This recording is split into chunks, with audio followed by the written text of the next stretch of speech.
Imagine this: everything you've ever done, your relationships, your mistakes, your private life, on display for millions. Every word scrutinized, every move recorded, every tear turned into fuel for judgment. Would you be able to keep your sanity? Would you stand strong, or crumble under the weight? Hey, I'm glad you're here. If you've ever felt like people judged you before even hearing your side, if you've ever been misunderstood or felt like the world assumed your guilt before the facts came out, you're absolutely not alone. Today, we're diving into a story that brings all that into sharp focus: Johnny Depp calling himself a crash test dummy for #MeToo during his trial with Amber Heard. It's a heavy statement, and a surprising one. You might be wondering, why that phrase? Why now? What does it say about justice today? So let's take a smooth, honest, no drama look at what's behind those words. I want us to walk through this together in a simple way: no shouting, no over-the-top hype. Just real talk about real feelings, real mistakes, and what it all means for anyone paying attention. Johnny Depp sat down in an interview and said something that got everyone's attention. He called himself a crash test dummy for the #MeToo movement clashing with celebrity life and the justice system. That phrase, it's layered. It's visceral. It's a metaphor meant to make you feel the impact he's talking about. When someone says they're a crash test dummy, what do you think of? I picture those crash test dummies at car safety tests, right? They take the hit. They go through the whiplash, the crash, the explosion so that they can gather data, learn from it, make something safer for you. The point is this: someone has to be first. Someone has to bear the brunt. And Johnny's saying, look at me. I was first in line. I'm the one who got hurt, so maybe, somehow, the rest of the world can learn something. He says that when word of the allegations hit, he was already considered guilty. Not by a judge or jury yet, but by the public. Tumultuous social media reactions, sensational headlines, critical voices from all directions, it all shaped the story before the trial even began. Imagine waking up to this: memes mocking you, summaries of the accusations popping up left and right, every talking head laying down their verdict before any facts were presented in court. That's what he's describing. His trial wasn't just a courtroom drama. It became a spectacle. It was entertainment. It was gossip. It was fodder for endless commentary. But for Johnny, it was real life.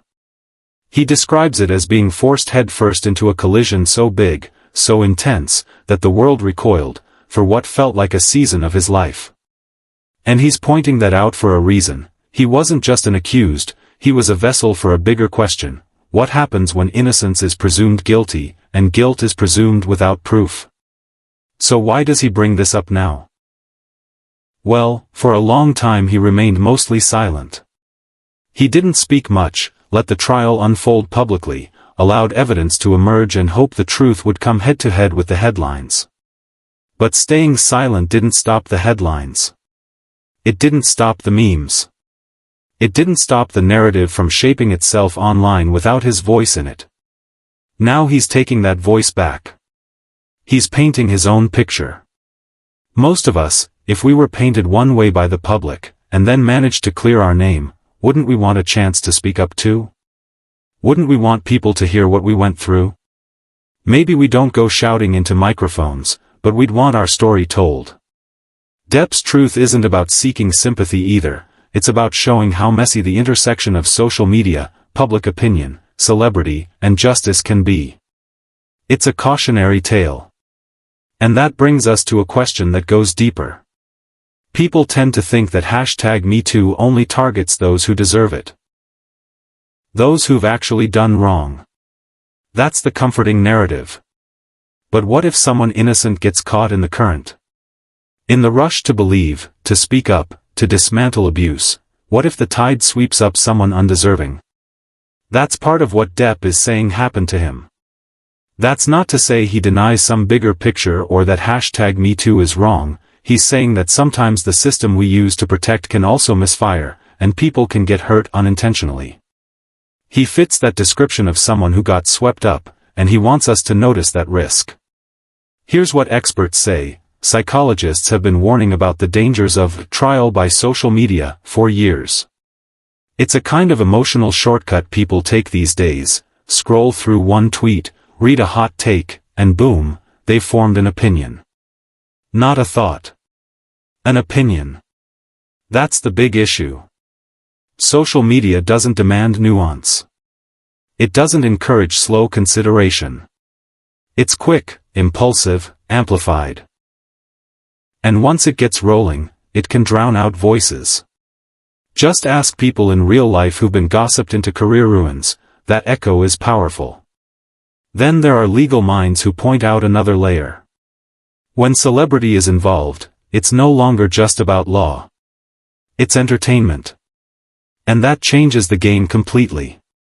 When cameras are rolling, when public interest spikes, when sponsors and media outlets sense drama, it becomes bigger than guilt or innocence. It becomes a product, a spectacle. Sometimes the evidence is still coming, but people already tuned in weeks before the verdict. They've seen trailers, rumors, leaks, they've decided their side before any facts hit the jury booth. That's what Johnny's drawing attention to. He's saying, this wasn't just about me and Amber. It was about something bigger. It was about how stories are consumed now, and how that consumption can harm real humans. And who wouldn't want to bring that up? Who wouldn't want to hold a mirror to the system that chewed him up? So what can we learn from this? Well, let me share something simple, something you can use next time news catches fire. Pause. Just for a moment. Take a breath. Don't scroll, don't tweet, don't double-click, like, don't retweet yet. Ask yourself, do I know both sides? Have I heard his side at all? How many bags unfounded rumors are filling before I know any truth? The next level is deeper. Ask yourself, would I treat me this way if I were in those shoes? If evidence was still coming out and conversations were unfolding, would I want instant judgment? Or would I want people to listen? Because saying we do and actually doing it in practice can feel very different. Johnny Depp's experience, that of being ground zero in a cultural whirlwind, is not just his story. It's a case study. A learning moment. It lets us look at our own behaviors. Do we overreact to what trends on Twitter? Do we ever spread news before thinking? It asks us to be humans first, scrollers second. To treat people like people, not headlines. So here's where I'd love to hear from you. What do you think? Did Johnny Depp get caught up unfairly? Or was this just the cost of being famous in an age where everything goes public instantly? Was his crash test dummy comparison fair, or too dramatic? I really care what you think. Share your take in the comments. Let's have a real talk. No hate, no trolls, just honest thoughts.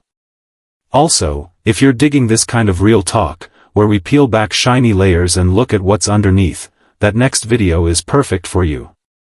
It's about how TikTok and social media are changing celebrity trials. I promise, it's eye-opening. Before you click away though, one more thing, if this gave you something to think about, hit that like button. It helps so much. And if you haven't yet, please subscribe. Ring the bell so you don't miss next time we dive into stories like this, stories that matter. Not just glue them to gossip. Thank you, truly, for being here. We're all living in a world overflowing with headlines and noise. But you get to choose what you listen to. You get to choose what story you believe. Thanks for watching, and I'll see you in the next one. Take care.